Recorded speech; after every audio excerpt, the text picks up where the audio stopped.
He kept his hands still when the blue lights washed over the plywood and dust, the smell of cut pine still sweet in the sun.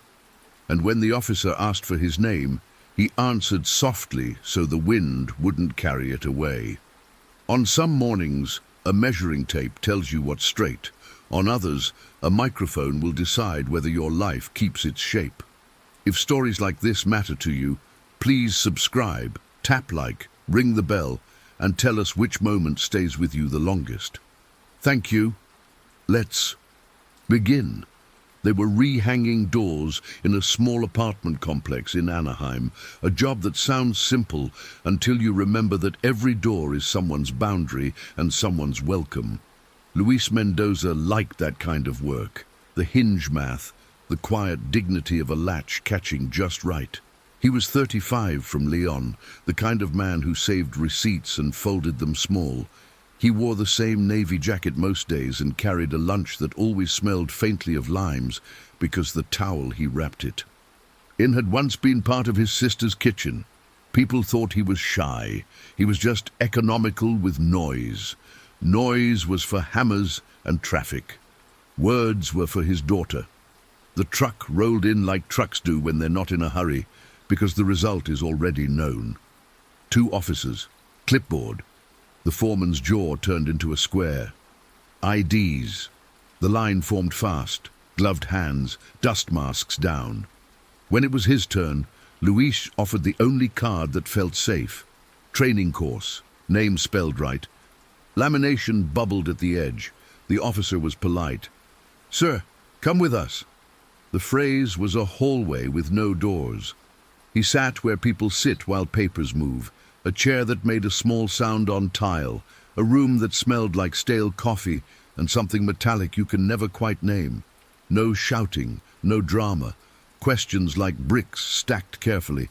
How long in Orange County? Where do you sleep? Do you understand? Do you fear going back? He said there were things he could only explain in a room, where decisions were actual decisions, not rituals. By late afternoon, he was in a courtroom that looked like a temporary church. Wood, flags, fluorescent hum, and a volunteer attorney slid into the chair beside him, the kind of person who writes fast and listens faster. The government attorney read dates like inventory, an appeal window, a letter returned because the apartment number was wrong, a line about how absence in a calendar can be a kind of speech. The judge had the calm of someone who knows a gavel is only heavy if you lift it carefully. "Tell me why you came," she said, voice steady as a level. The microphone on the table was close enough to pick up breath, and Luis felt the old instinct to work with his hands, even though there was nothing to hold except the truth. He didn't say cartel or news or slogans. He said neighborhood and gate and a small girl with hair that wouldn't stay in her clip. He said that in Leon there were men who made errands sound like opportunities and jokes about uniforms that didn't feel like jokes. He said he went to a station that smelled like old paper and kindness, where a man behind glass shrugged in a way that meant, "Please be careful," and also, "I cannot help." He said he came north because a cousin had a couch and a foreman had a list and a paycheck came on Fridays like a blessing you don't want to name out loud in case it hears and runs away. He said his daughter's name softly, as if the courtroom might drop it if he said it too loud. There were papers, a letter from a school director in Leon with formal punctuation and tired hope. A note from his sister saying the men at the corner had asked too many questions about a child's routine. Money order receipts lined up like fence pickets. Dates neat, amounts small but faithful. Nothing cinematic, everything heavy. The judge didn't swing to drama. She walked. She asked the government attorney what would be accomplished in practical hours and days by sending him back now, while petitions spun in the slow machine. The answer was careful. The process is the process. The judge looked at Luis the way a person looks at a cracked tile and sees the whole floor. "You are responsible for a minor child." "Yes." "In daily practice?" "Every morning, every night," he said. and the attorney beside him wrote that down even though it did not belong to any form. The judge continued the case for a week, ordered that the right filings be made in the right order, asked for affidavits that didn't preach, just described. "Mr. Mendoza," she said, using the name like a bridge, "I'm not promising outcomes, I'm promising attention." The week had the feel of air held in a chest. He slept on a friend's couch under a calendar with glossy pictures of places where no one knows your middle name. He returned to the site only to collect his tools. The foreman hugged him without warning, as if the body knew before the mind decided it could. The volunteer attorney called at odd hours, lists in hand, neighbor statements. The school letter expanded with detail, a page from a doctor who had treated his mother for sleep that would not come. The church secretary's tidy note about a man who always arrived 10 minutes early because being early felt like a kind of respect. He waited outside the courthouse on the next hearing day with a folder and a rubber band, a uniform more honest than anything you buy. Inside, the room felt the way rooms feel after someone has actually read all the pages. The judge's pencil had left soft shadows under certain sentences. She asked him again, this time not for the record, but for clarity, what he intended to do if allowed to remain while the petitions were decided. The answer was small and clean, like a good joint cut. Work, pay, pick up, drop off, sleep, repeat. "We make doors hang right," he said, and the courtroom laughed gently at the literalness, then fell quiet because metaphors do not need help in rooms like this. The judge granted a stay, directed that an application for work authorization be considered promptly, transferred the relevant petition to the place where petition things are decided. She looked over her glasses the way people do when they mean to look under the surface of a person and find the beam that holds everything up. "The law allows me to see you as more than boxes," she said. "I will not pretend I don't." The gavel sound was small and exact. He didn't celebrate. He exhaled. His sister cried quietly on a video. Call that made her face look like sunlight through a curtain. And his daughter showed a drawing of a door with a heart in the middle because children are relentlessly on the nose in the best way. He took a short shift at a hardware co-op teaching ladder safety on Saturdays because it felt like paying the rent on the space he'd been loaned in the world. He started carrying a small notebook where he wrote down hours and kindnesses the way some people count trips to the gym.